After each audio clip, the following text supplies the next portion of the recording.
কারা কারা এই গুলিস্তানে আইসা টাকা নিতে গিয়ে 20 টাকার নোট হেনস্থার শিকার হচ্ছেন, 400 টাকা বাড়ছে। বেশি টাকা দিয়ে টাকা কিনছেন, এই যে 1000 টাকা নিতে গেলে এমন 400 কোন টাকা লোক বাড়তি নাই যে দিতে বলতে হচ্ছে। পারবো না, অতিষ্ঠ হয়ে গেছে। সুস্পষ্ট সবার কাছে প্রমাণ। এই যে এই টাকাগুলো আমরা নতুন টাকা ব্যাংকে গেলে পাই না, চোখের সামনে সবকিছু এখান বলানো থেকে হচ্ছে, কিন্তু বেশি কারো টাকা কিছু দিয়ে করার কিনতে নেই। হয়। আমরা কেন রে ব্যাংকে ভাই? যাই, আমরা পাবো না।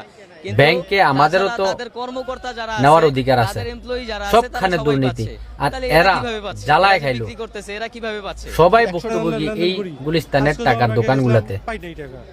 দেখেন কত টাকা। A few moments later.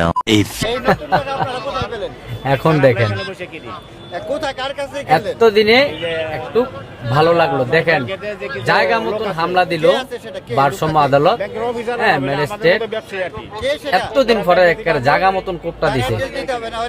খুশি হইলাম ভাই। কারা কারা খুশি হয়েছেন জানাই। এই জ্বালাই লাইলো এই টাকা ওলারা জায়গা মতন এখন এতদিন পরে একটা কাজের কাজ করছে। এদের উচ্ছেদ করে দেওয়ার উচিত। এগুলো সবটা জেল বড়। এদের কি কাজ যেন পয়সা পয়সা টাকা বেচা কোন দেশে আসেনি। হ্যাঁ, যাতে যেরকম পারে এরকম নিতে আসে। হ্যাঁ, এটা করতো যে জাত টেনে হুইজা জাত নেওয়া যায়, সীমিত একটা লাভ করতো দেশে। এনাফ ছিল। এরা কি করবো, একটা বড় ধরনের একটা সিন্ডিকেট কাজ করে এই জায়গায়। আপনারা জানেন না, লাখ লাখ কোটি কোটি টাকা এই জায়গাটা থেকে কামাই নিচ্ছে, একদম অবৈধ টাকা। এটারে বলা হয় যেমন অবৈধ টাকা। এটা বিলকুল অবৈধ, এটার কোনো মা বাবা নেই। আপনি আমি যাই দিবে না, তাদেরকে পাচার করছে এই টাকাগুলো।